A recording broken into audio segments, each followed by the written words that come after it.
Y el caminar sobre las brasas, como lo hacen en Tailandia y también en Nueva Guinea, no es sino la punta del iceberg. El hacer este ejercicio acrobático, fisiológico y como se quiera llamar, entraña pues un alto grado de peligrosidad, dado que la temperatura del cuerpo, lógicamente que tiene un límite superior y un límite inferior. Y obviamente que la piel del cuerpo humano es altamente sensible. Es una recubierta, por decirlo de alguna manera, supremamente delgada. Es casi que una, dijéramoslo, una película que nos cubre, y justamente por eso el hombre tuvo que ingeniárselas para fabricar vestidos y también calzados para protegerse, en principio en el cuerpo, pues obviamente del frío, y obviamente que en los pies para protegerse de las asperezas del terreno y estar permanentemente expuesto a que se les enterraran las piedras y demás. Y por lo tanto la piel es supremamente delicada. Sin embargo, es ya debidamente reconocido, y lo hemos visto en muchísimos documentales de televisión,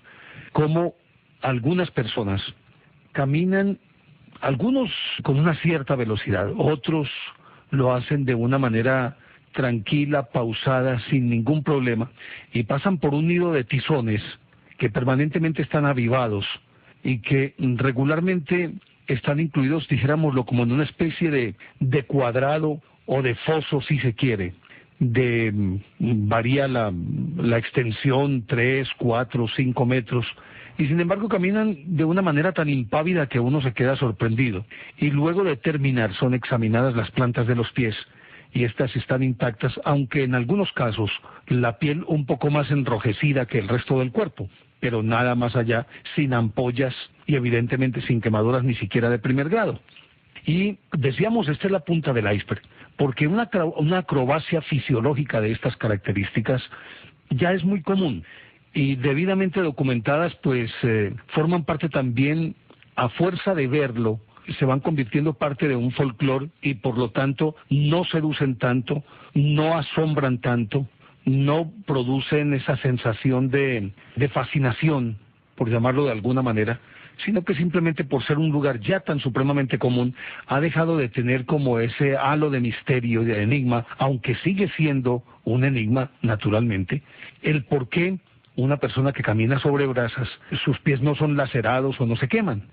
Eso necesariamente tiene que ser un enigma, pues porque dada nuestra física y el conocimiento que tenemos de nuestros cuerpos, lógicamente tendría que haber algún tipo de daño, ya sea en la piel o en el tejido que está debajo de la piel, y sin embargo no ocurre absolutamente nada. Pero decíamos que esto es la punta del iceberg porque hay muchas otras acrobacias que afortunadamente han sido examinadas, seguidas, inspeccionadas, con experimentadores lo suficientemente duchos como para detectar cualquier tipo de truco o alguna forma fraudulenta de hacer las cosas, y sin embargo no han podido detectar nada para poder con cierta verosimilitud decir eso es un fraude. Y hay casos que son supremamente sorprendentes. Naturalmente que todo esto también forma parte de la cultura, porque ni se diga, y lo voy a mencionar solamente de pasada, estos indios, creo que en el Amazonas, que se rajan el labio, es decir, se hacen una incisión en el labio, pasan el labio de lado a lado, dijéramosla en la raíz del labio, y al hacer la incisión y pasar de lado a lado, obviamente que queda un espacio entre un extremo y otro del labio, y por lo tanto allí, a medida que cicatrice, empiezan a poner unas rodajas de madera, una madera especial, que en la medida en que van sanando, las van aumentando de tamaño hasta poner unas rodajas inmensas, y se podría decir que el labio se convierte como en una cinta elástica, como si fuera un caucho, que al estirarse va conteniendo la rodaja de tal manera que no la deja caer. O qué decir, por ejemplo, de las mujeres jirafas que se van poniendo un anillo sobre otro en el cuello, unos collares que se asemejan a anillos uno sobre otro para estirarse el cuello, y mientras más largo sea el cuello se supone que son más hermosas las mujeres. Por eso decíamos que esto tiene que ver evidentemente con la cultura. O aquellos que se traspasan las mejillas con algunas agujas y que se las dejan allí como adornos. Bueno, ni qué decir de la cultura de los piercings, que ahora está tan en boga, especialmente entre nuestros jóvenes,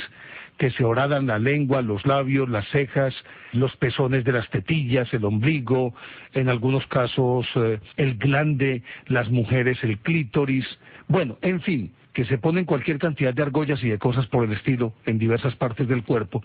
y se supone que eso es pues una noción de belleza de acuerdo con los patrones actuales, y quien más tenga se supone que es más atractivo para el otro sexo, o en el caso pues de los que son homosexuales, pues para atraer también a gente de su mismo sexo. Y allí obviamente que tiene que haber un adiestramiento y a partir de él el crecimiento del umbral del dolor, y por lo tanto cuando son sometidos a operaciones de estas que se supone deben ser muy dolorosas, ya prácticamente no les duele porque están entrenados para que sus cuerpos resistan todas estas cosas. Pero hay un tipo de personas que son especialmente notables en esto de las proezas o de las acrobacias fisiológicas, y son los famosos fakires de la India. Entre otras cosas, en árabe la palabra fakir significa pobre, y pertenecen a algunas sectas mahometanas que tienen como una especie de sincretismo con el hinduismo, y asumen que actuar de esa manera, es decir, autoflagelarse o producirse dolor, es una manera de agradar a Dios, y si a esto le agregan el otro precepto que deben observar rigurosamente, el vivir pobremente, entonces ya esto los convierte como en unas especies de santones, de personas santas ya en vida, místicas que están en contacto con la deidad y por lo tanto por encima de los demás. Se han dado casos extraordinarios, pero no necesariamente esto tiene que ocurrir dentro de esta secta o de estas sectas mahometanas, con evidentes influencias del hinduismo, sino que inclusive se han dado casos que son bien interesantes fuera de estas religiones. Pero casi que se podría decir que también de alguna manera tienen estos individuos que haber desarrollado un contacto con aquellos que proceden de la India y conocer algunos métodos de relajación, de meditación y de entrenamiento sometidos a situaciones extremas, muy rigurosas por cierto, y que al superar estas pruebas son aptos ya para efectuar estas acrobacias fisiológicas de las que estamos hablando. Y se han dado casos en los que se conoce un caso de un fakir que se quedó parado sobre una pierna durante 22 años, la pierna sobre la cual reposaba su cuerpo se volvió tumefacta, pero al cabo de muchísimos años, sin embargo, permaneció allí. O el caso de un fakir que simplemente cerró la mano, es decir, la apretó de tal forma y nunca más la volvió a abrir, que las uñas siguieron creciendo a través de la mano, es decir, de la palma de la mano, y pasaban al dorso de la mano. Y se conoce este caso en la India, ocurrió a mediados del siglo pasado en la India, y como otros que han ocurrido y que debidamente documentados, se les ha hecho un seguimiento científico y se ha encontrado que el cuerpo se va adaptando a unas determinadas exigencias y termina por fundirse con las exigencias o haciendo esas exigencias como parte misma de su propia naturaleza, como es el caso de uno dejarse crecer las uñas con el puño cerrado y entonces las yemas de los dedos y las uñas contra la palma de la mano, estas uñas van creciendo de tal manera que van abriéndose paso a través del tejido hasta llegar al otro lado de la mano, y que, como decíamos, hay fotografías de este fakir, o como aquel que decíamos que se paró sobre una pierna durante más de 18 años y pues obviamente que la otra pierna se le secó porque la otra pierna estaba doblada, o uno que se quedó con la mano levantada también una muy buena cantidad de años y el brazo se le volvió un chamizo. Sin embargo, siguió en esa posición, no tuvo ningún problema y siguió viviendo, si es que se puede decir eso, una vida relativamente normal en la que podía desarrollar otro tipo de funciones, pero siempre con la mano levantada, aunque mientras practicó esta acrobacia fisiológica estuvo en un solo lugar detenido en ese sitio por espacio de muchísimos años. Pero estas también no son sino otras muestras pequeñas de lo que es capaz, diríamos que la mente del hombre, al dominar con su cerebro, o con su cabeza, o con su mente, o con su psiquis, dominar la materia de tal tamaño que hacerla absolutamente obediente a esas exigencias de tipo fisiológico que él está pretendiendo lograr en ese momento. Se conoce de personas que perfectamente manejan la temperatura del cuerpo y puede estar haciendo un sol de 35, 40 grados y no se quitan un buzo y no sienten calor. O por el contrario, personas que caminan desnudas entre la nieve y no tienen ninguna noción de hipotermia ni nada por el estilo. Recuérdese que al comenzar el invierno en Rusia, en algunas partes de Rusia y en Moscú especialmente, hay un festival y en él muchos hombres se lanzan al río Neva, que está por debajo del cero, es decir, varios grados bajo cero, y se sumergen en ese río, nadan y retosan en él como si nada hubiera ocurrido y salen absolutamente normales. Sin embargo, pues se supone que la fisiología de la persona tendría que verse resentida, y ustedes saben que la hipotermia puede matar en cuestión de minutos, y sin embargo a estas personas no les pasa absolutamente nada. Y no les pasa nada es por la predisposición mental y por un entrenamiento previo que los habilita para desarrollar este tipo de acciones sin que haya consecuencias que puedan pesar por el resto de sus días o que puedan incidir en sus vidas, sino que simplemente es un ejercicio y se toma como eso, como un divertimento. Pero ya seguimos hablando de esta historia aquí en Enigmas del Mundo. Estamos en Enigmas del Mundo.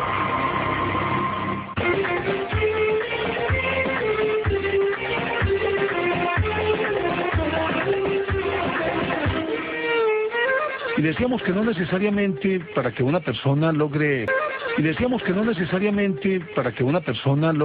proezas de esta categoría, no tuvieron necesariamente que haber nacido faquires en estas sectas mahometanas mezcladas pues con algunas tendencias hinduistas, sino que perfectamente pueden provenir de otras latitudes. Hay un caso muy especial y quizás uno de los más bien documentados sobre los que existen inclusive filmaciones en el momento de realizar estas proezas, y que por más que los médicos han hecho una revisión una y otra vez de las acrobacias de este señor, se han tenido que rendir ante la evidencia de que en efecto son reales y no existe truco alguno posible. Inclusive algunos experimentadores siguieron estos ejercicios a través de los rayos X, es decir, lo sometieron mientras él efectuaba estas acrobacias, lo estaban observando a través de los rayos X para determinar qué ocurría dentro de su cuerpo. Pues lo único que les quedaba era simplemente asombrarse, y no era para menos. Estamos hablando de un señor llamado Mirin Daggio, que era un holandés nacido en 1912. Y aunque había estado en la India durante algún tiempo, se asume que no tanto como para haber dominado, es decir, tenía la influencia y obviamente los rudimentos, los elementos, pero no había sido entrenado realmente por los faquires hindúes, sino que no se sabe si a fuerza de observación o simplemente porque poseía las dotes necesarias, lo cual afirmaba él que simplemente era un don que Dios le había dado y que cada vez que hacía este tipo de acrobacias él se entregaba mansamente en las manos de Dios para que él obrara. Y entonces asombró a Europa con más de 500 transficciones, es decir, un individuo que se chuza el cuerpo o que se hace chuzar el cuerpo, y no pasa nada, ni siquiera sangra, ni tampoco sigue un proceso ortodoxo de cicatrización, sino que la cicatrización es inmediata. Dado el hecho, inmediata la cicatrización. Y cuentan cosas como estas de Mirin Daggio, observado entre otros por el doctor Robert Tockett, por el doctor Charles Richet, del que ya hemos estado hablando en algunas oportunidades, Premio Nobel de Fisiología, y otros científicos muy reconocidos y muy respetables que estuvieron tras él durante bastante tiempo. En el caso de él, imagínense ustedes lo que hacía.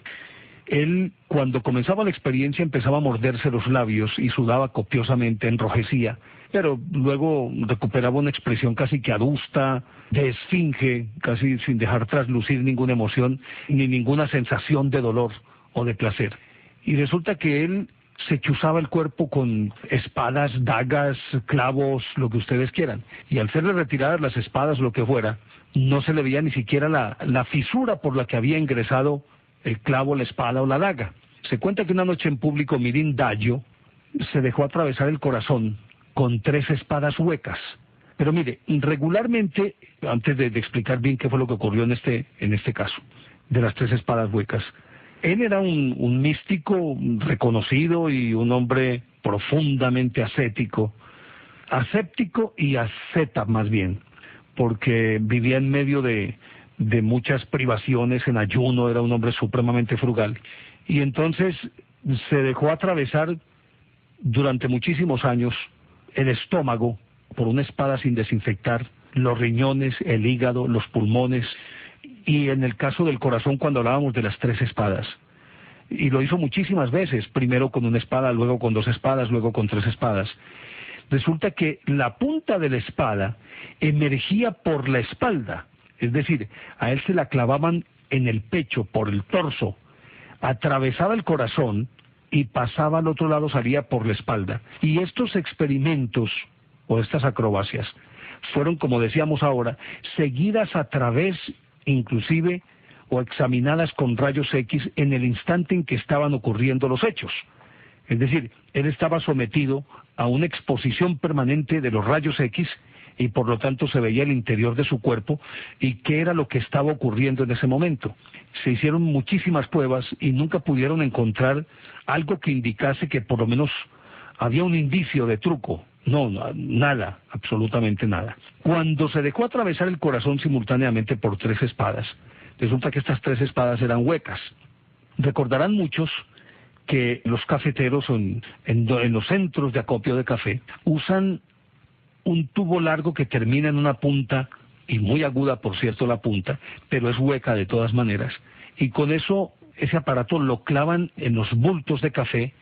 y resulta que a través de esa oquedad se dejan venir algunos granos que quien está examinando la mercancía, después de tenerlos en la mano, puede determinar si es un café excelso o no lo es, o qué tipo de café es. Pues bien, este tipo de instrumento fue el que usaron para atravesarle simultáneamente el corazón con 3 espadas. Y como para que no quedaran dudas, a insinuación de los mismos experimentadores, que querían saber si realmente, que no era una ilusión, sino que era un hecho real, hacían pasar agua a través de esas espadas huecas, y resulta que le echaban el agua por el hueco que quedaba aquí en el torso, y el agua salía al otro lado por la punta, al otro lado, es decir, la punta que salía de la espalda, y por ahí salía el agua. Y lo hicieron en varias oportunidades, e hicieron pasar una buena cantidad de agua, y determinaron que ahí pues no, era imposible que eso pudiera ocurrir, que alguien con el corazón atravesado primero pudiera seguir viviendo. En segundo lugar, que además de ello fueran 3 espadas. En tercer lugar, que las espadas emergieran por la espalda del individuo. Y en cuarto lugar, que a través de esas espadas huecas se dejara vaciar agua que iba al otro lado del cuerpo del individuo. Y entonces, de acuerdo con esto, siguieron examinándolo en todas sus presentaciones. Y él siguió como si nada, dejándose atravesar el corazón por espadas. Como decíamos, los riñones, el hígado, todo el cuerpo se lo hacía atravesar. Se hacía atravesar las mejillas de lado a lado de la boca, es decir, una punta que entraba por la mejilla izquierda y salía por la derecha. Pero lo más sorprendente de todo esto era que cuando empezaban a retirar estas espadas, lógicamente que lo hacían con una cierta prudencia, despacio. Y una vez que las espadas habían salido del cuerpo de Mirín Dayo, inmediatamente se cerraban los orificios que habían abierto las mismas espadas, y todo esto sin que se derramara ni una gota de sangre. Óigase bien, ni una gota de sangre. Entonces se quedaban todavía más estupefactos, porque usadas las espadas sin ningún tipo de asepsia, es decir, no las desinfectaban, sino que las cogían de cualquier rincón, mohosas o como estuvieran, o las llevaban y lo atravesaban y se acabó el cuento.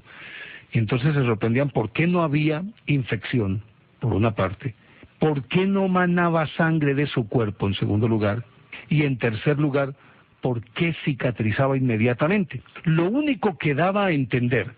que en efecto allí había ocurrido una transficción era el hecho de que esa zona de la piel quedaba levemente más rosada que el resto del cuerpo. Me explico, como cuando uno tiene una herida y luego del proceso de cicatrización que queda la costrica, al final simplemente se levanta la costra y el sitio en donde estaba la herida es rosadito terso, porque ya ha regenerado la piel. Así le quedaba la piel a Mirín Dayo. Y nunca nadie pudo entender qué fue lo que realmente pasó con él. Sin embargo, pues hombre, los médicos también se mueren. Resulta que en el caso de Mirín Dayo, en 1948, cuentan algunos de sus biógrafos, que en 1948 resulta que él, en una exhibición, eso fue el 13 de mayo de 1948, Mirín Dayo se tragó una aguja de acero de 35 centímetros de longitud. Imagínense ustedes una aguja de acero de 35 centímetros de longitud, se la tragó. Pues 2 días después, el 15, sufrió violentos dolores gástricos. Entonces fue llevado a la sala de operaciones e intervenido por el profesor Brunner, Karl Brunner. Terminó la operación, fue un éxito, le sacaron la aguja, cicatrizó inmediatamente, nada de sangre como era costumbre con todo lo que él hacía. Y bueno, su postoperatorio fue tan bueno que inmediatamente lo dejaron ir para la casa. Algunos días después empezó a sentirse mal, un repentino malestar que llaman, y al cabo de unas horas, Dayo se sumergió en un estado de catalepsia y murió sin haber recobrado el conocimiento 2 días después. Pues los médicos intrigados naturalmente le hicieron la autopsia, como además lo exigía la ley, y encontraron que había muerto de septicemia, es decir, una infección generalizada en todo el cuerpo, pero que no era imputable a la operación, decían los médicos, y que no tenían tampoco nada que ver, esa infección generalizada, tampoco tenía nada que ver con las transficciones anteriores, sino que fue un proceso supremamente misterioso, porque ya de la operación había salido, ya había cicatrizado, había reaccionado perfectamente, su convalecencia había sido muy corta y se había reintegrado a sus labores, sin ningún problema. Sin embargo, de esa manera tan misteriosa, fue como se dio su muerte. De pronto fue acometido por un repentino malestar, cayó en un estado de catalepsia y murió sin haber recobrado el conocimiento. Mirín Dayo, holandés, nacido en 1912 y muerto en mayo de 1948. Es quizás el sujeto más bien observado y seguido por los experimentadores médicos y científicos de otras disciplinas, que le hicieron un seguimiento de más de 5 años, lapso en el que se hizo o le hicieron más de 500 transficciones, que como decíamos, se dejaba atravesar prácticamente todas las vísceras, absolutamente todas las vísceras, en distintas sesiones y en distintos lugares, sin que existieran consecuencias de ninguna índole para él. Y sigue siendo estudiado y todavía no le encuentran una explicación a todo lo que hacía este Mirín Dayo. Le atravesaban el peritoneo, los riñones, el estómago, el hígado, los pulmones, el corazón, y sin embargo nunca le pasó nada, pero murió misteriosamente por una septicemia. Pero ya seguimos hablando de esta historia aquí en Enigmas del Mundo. Ya regresamos, Enigmas del Mundo.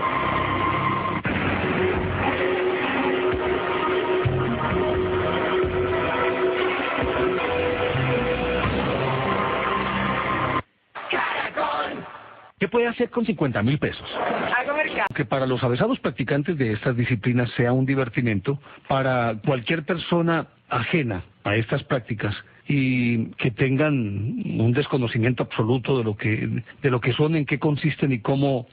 se forman para ello, no deja de causar asombro, por una parte, y más que asombro, produce perplejidad el hecho de que una persona aparentemente normal sea capaz de tales proezas. Pues lógicamente que uno llega a pensar que no solamente al rayar sobre lo natural está emparentado con lo divino. Y lo divino no lo estamos diciendo desde la perspectiva de alguna religión, sino de la esencia misma de la naturaleza del hombre, que de todas maneras estamos tocados por la divinidad o somos parte de la divinidad. Y en ese orden de ideas, cada vez, de acuerdo con esa formación, esa disciplina, permanente entrenamiento de muchísimos años, estos faquires logran cosas asombrosas, extraordinarias. Hay una historia bien interesante que es contada por el padre José Heredia, es un sacerdote jesuita. Él tiene un libro muy interesante llamado Los fraudes del espiritismo, pero que con todo y ello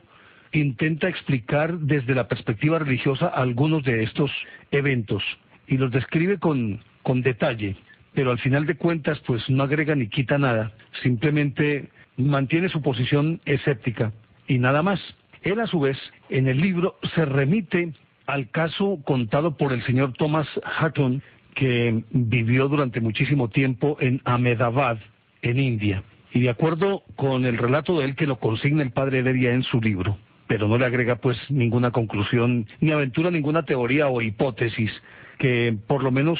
permita un intento de explicación de realmente qué es lo que acontece y por qué se da,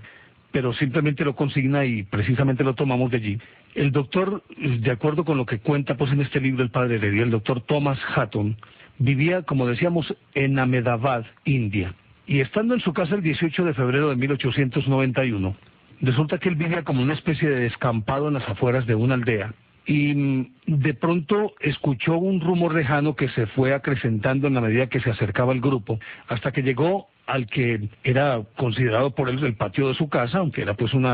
dijéramoslo, un campo del tamaño más o menos de una cancha de fútbol, y que habitualmente la comunidad lo usaba para distintos eventos, porque cabía prácticamente toda ella. Cuando él vio que venían acercándose, inmediatamente los identificó. Era un grupo de 8 faquires, y tras de ellos venían unos 150 de sus seguidores. Al llegar al sitio, hicieron un rectángulo, y se sentaron todos alrededor de los bordes del rectángulo, y el centro lo dejaron para danzas y para otro tipo de, dijéramoslo, no tanto como exhibiciones, más así como demostraciones, más bien. Y entonces, empujados por el permanente sonido de unos tambores llamados tom-toms, que tienen un sonido, más bien un sonido entre grave y agudo, y que puede alcanzar diferentes tonalidades dependiendo de en qué parte del tambor se le pegue. Y entonces, varios especialistas tocando el tambor, pero de una manera frenética y permanente. Ellos se sentaron allí, los tambores sonando, y de pronto comenzaron a musitar oraciones y mantras, y estas iban increciendo, pues, iban aumentando el tono y el volumen, y prácticamente todos repitiendo lo mismo. Imagínense ustedes, sí, más de 150 personas pronunciando al mismo tiempo las mismas palabras, con la misma intensidad. Naturalmente que de alguna manera esto tiene que generar por lo menos un campo vibratorio de un inmenso poder, una energía extraordinaria tiene que presentarse allí, y eso pues es una de las, haciendo aquí pues como una especie de paréntesis, esa es una de las teorías que aventuran algunos especialistas cuando tratan de explicar fenómenos como la licuefacción de la sangre de San Genaro, por ejemplo, que en parte se crea un circuito energético que parte de el rumor emitido por todas las personas durante un tiempo determinado, y al influjo de esa energía emitida por las personas que están allí se da el fenómeno de la licuefacción. Pero bueno, ese será tema para otra oportunidad. Lo que nos interesa en este momento es que estos reunidos alrededor pues de ese rectángulo, al son de la tamborina, de pronto los 8 faquires se adelantaron hasta el centro del rectángulo y empezaron a sacar dagas, espadas larguísimas, largas y anchas, casi que como el tamaño de lo que nosotros llamaríamos aquí una rula o un machete grande, muy afiladas estas armas, clavos larguísimos de acero, también muy afilados en la punta, y como cosa especial 2 bayonetas de más de 30 centímetros de largas, supremamente afiladas. El doctor Hatton, aunque él asistía a este tipo de eventos y tal vez no se impresionaba tanto, ese día él cuenta posteriormente que estuvo a punto de desquiciarse al ver lo que empezaron a hacer ellos. Después de orar durante un buen tiempo, tras haber sacado estos elementos, encendieron fuego y empezaron a esparcir incienso por toda la explanada. Y después de esto, pues el doctor Hatton, sentado en su corredor, mirándolo a una distancia de más o menos 20-25 metros, se concentró en lo que estaban haciendo. Un hombre más o menos de unos 40 años se levantó, obviamente que son semidesnudos. Se podría uno imaginar, por ejemplo, un Gandhi con el tipo de vestido que él llevaba, y este más o menos tenía las mismas características, no de Gandhi, sino la vestimenta y lógicamente descalzos y todo esto. Y de pronto, ahí en la mitad del círculo, del rectángulo, se metió un clavo dentro de la quijada a través de la lengua, Imagínense ustedes, desde dentro de la boca se metió el clavo de arriba abajo, o sea, del paladar hacia abajo, y resulta que el clavo en cuestión le atraviesa la lengua y la parte inferior pues de la mandíbula hasta aparecer por debajo de la barbilla la punta del clavo al que estamos aludiendo. Y luego con ese clavo clavado allí, aunque eso suene extraño, empezó a bailar frenéticamente durante un buen rato. No aguantó su curiosidad el doctor Hatton y lo llamó, y él se le acercó y delante de él empezó a sacarse el clavo, y una vez que sacó el clavo de su boca, miró el doctor Hatton y no tenía ninguna cicatriz y no había manado una sola gota de sangre. A continuación, vino ya un señor de mucha más edad y tomando un clavo de acero pronunció algunas palabras que pues si uno las escucha obviamente que las asociaría, digamos, con fórmulas de encantamiento, y levantó ese clavo lo más alto que pudo y lo impulsó hacia abajo con muchísima fuerza y se lo introdujo en un ojo. Y entonces el doctor Hatton dijo, no más, por favor, terminen esto que yo no quiero ver nada. Pero ellos le hicieron caso omiso y siguieron en lo que estaban. Y el señor, ya muy adulto, con el clavo metido entre el ojo, y había pues penetrado profundamente, de acuerdo con lo que uno podría estimar, tendría que haber tocado pues la masa encefálica, porque se le hundió dentro de la cabeza. Pero pudo más inclusive la curiosidad del doctor Hatton que otra cosa. Se arrimó y lo examinó y vio cómo él sacaba el clavo y volvía, lo metía por 4 o 5 oportunidades en el mismo ojo. Después de hacer esto varias veces y sacarse el clavo, lo miró el doctor Hatton y no tenía ninguna cicatriz. Estaba el ojo un poquito rojizo, pero nada más. Luego él tomó, el mismo hombre, una daga más o menos de unos 15 centímetros, no, 15 centímetros, no, por ahí unos 20 centímetros, y se la introdujo en su totalidad en el mismo lugar, y que prácticamente no se veía sino la empuñadura, o sea que tuvo que haber penetrado profundamente en el cerebro también. Y este señor Hatton estuvo a punto de desmayarse, pero vuelvo a mi cuento, pudo más la curiosidad. Después de la demostración de este señor, que tras todas estas demostraciones se saca otra vez esa daga, y de nuevo el ojo queda perfecto, excepto alguna coloración rojiza y nada más, sin ninguna cicatriz, sin manar una sola gota de agua y sin que pudiera detectarse que hubo un truco, un fraude, una ilusión, tal vez una rapidez de manos de los prestidigitadores. No, es decir, a la vista de todos y después de examinar estas armas, el doctor Hatton pudo constatar que no fueran armas que de pronto al tocar, como sucede en los efectos de las películas, se contraen simplemente y dan la sensación de que están hundidas, pero realmente lo que tienen dentro unos resortes que hacen que se puedan replegar contra la empuñadura. No, eran rígidos, muy afilados y permanecían intactos, por lo tanto no había posibilidades de truco. Después de esto, un señor de unos 80 años, dice el doctor Hatton, entró en el círculo y tomó una espada muy grande, una espada, dijéramoslo, como una especie de machete, y después de invocar a Mahoma se introdujo la espada dentro de los intestinos, así como cuando uno ve en las películas los japoneses que se van a hacer el harakiri, en la misma proporción. El doctor Hatton dice que ya estaba mareado de ver todo esto y se retiró por un momento. Después de entrar a su casa, dijo, no, yo tengo que ver en qué termina todo esto, y volvió a salir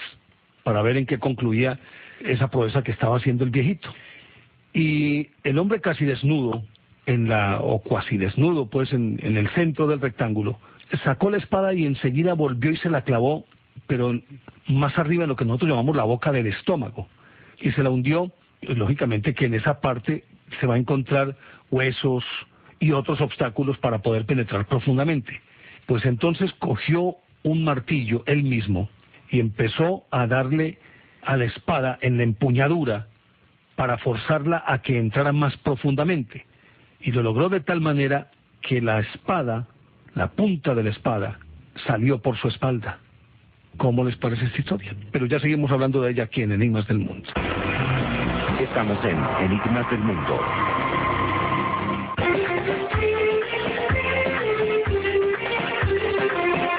En estas y las otras, o así, con ese ritmo siguieron haciendo algunas acrobacias. Y las otras, o así, con ese ritmo siguieron haciendo algunas acrobacias. algunas menores, otras más arriesgadas, otras más espectaculares, otras menos espectaculares, pero en ese proceso estuvieron un buen rato, un poco más de 2 horas. Y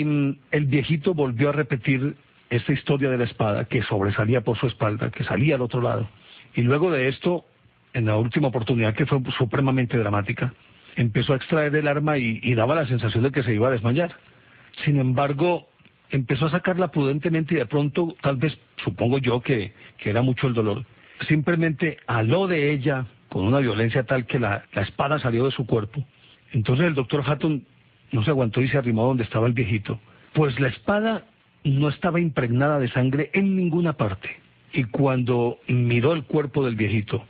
no existía un solo vestigio de la herida, no había manado una gota de sangre, ni en el estómago,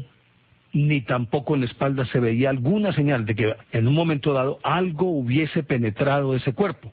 excepto lo que decíamos hace un rato, y era que en el sitio preciso por donde había ingresado la espada, quedaba un área muy pequeña, más o menos del tamaño de la hoja de la espada en cuestión, con una tonalidad rosada, como decíamos, como cuando el tejido se ha regenerado después de una herida, se cierra la herida, se regenera el tejido y esa partecita queda rosadísima y además muy suave,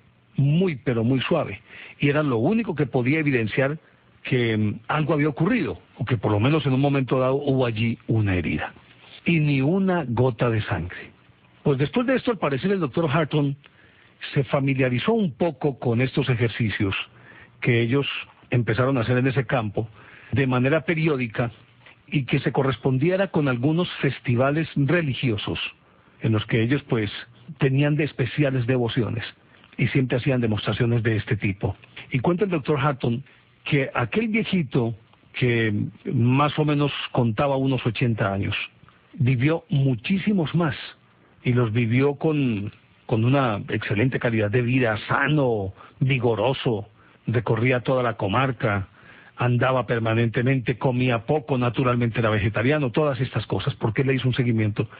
Y siempre realizaba pruebas de este tipo y nunca le pasó nada. Un día cualquiera el viejito nunca más volvió a aparecer y se volvió un misterio en la aldea. ¿Qué pasó con ese viejito de 80 años? Pues así como el caso de estos, hay otros que son bien interesantes.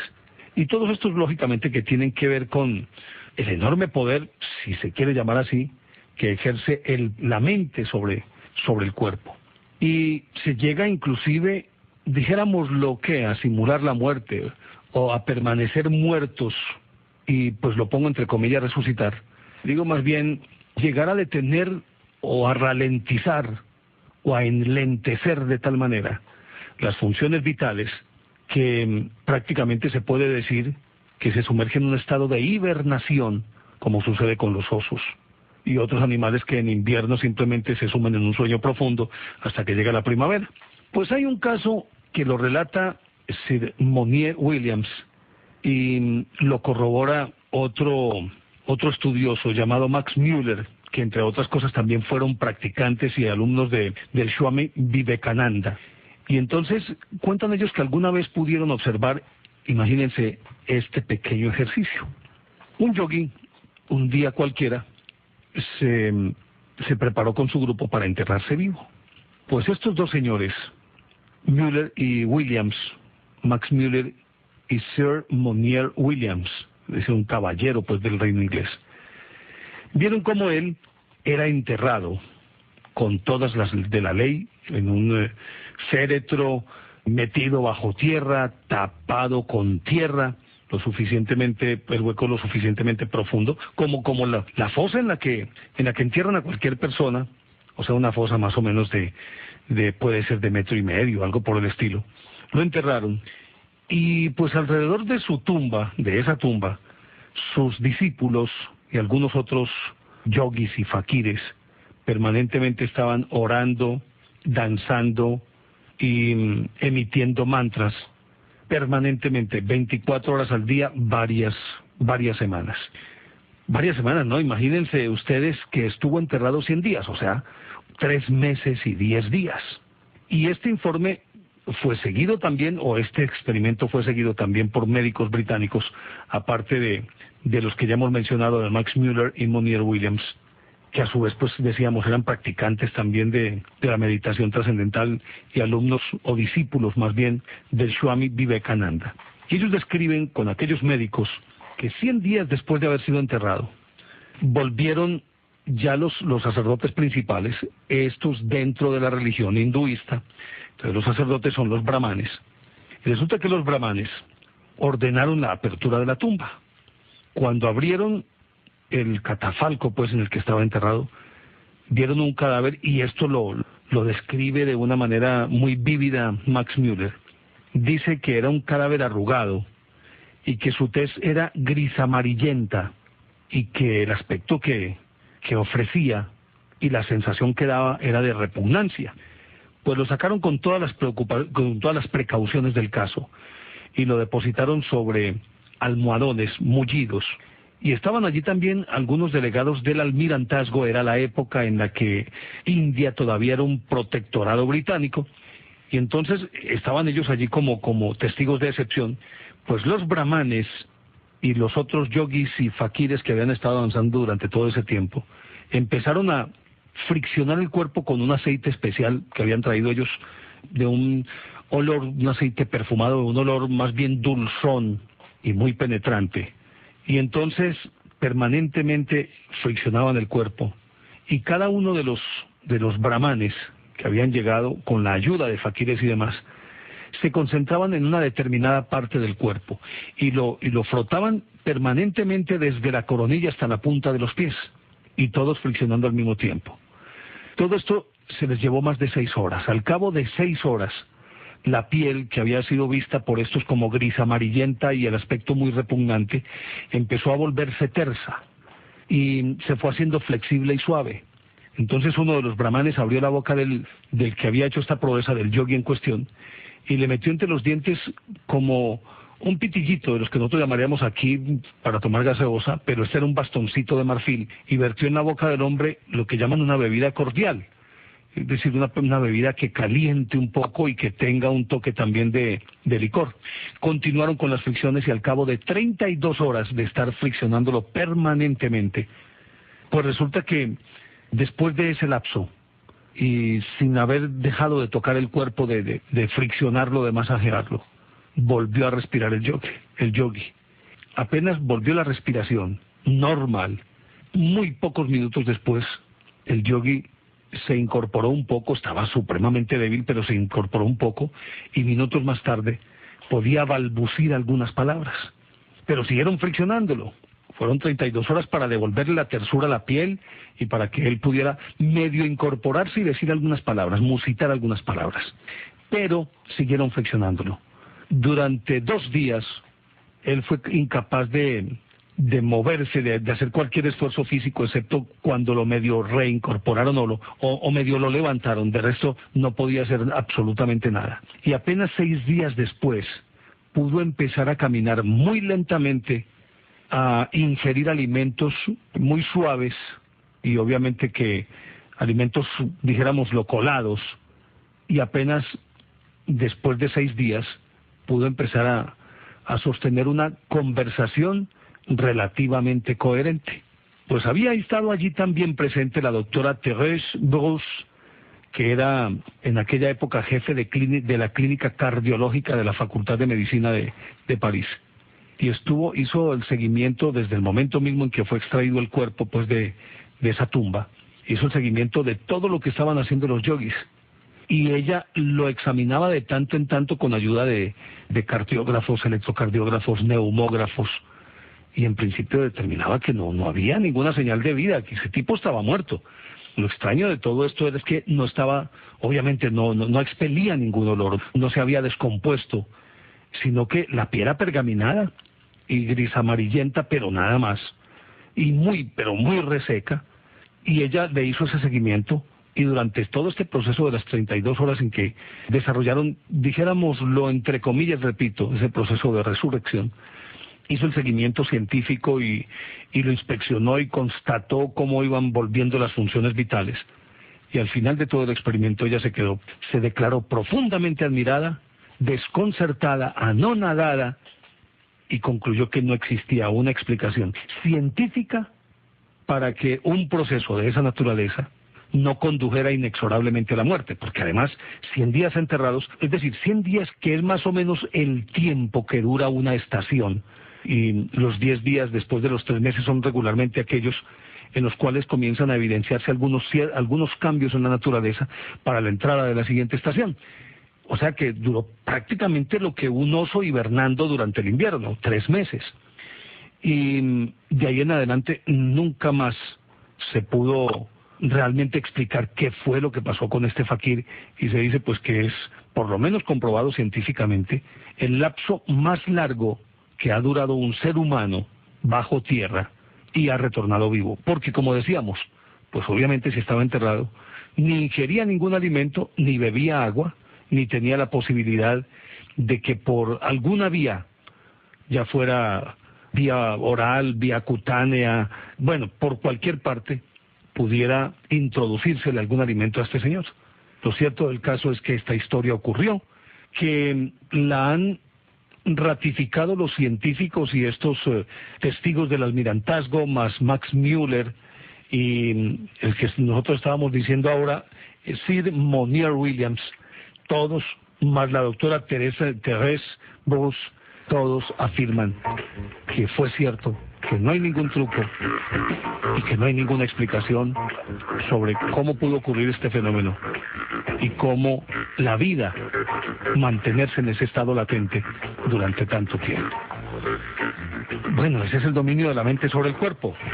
Claro que es mejor no intentarlo uno, pero de todas maneras sorprende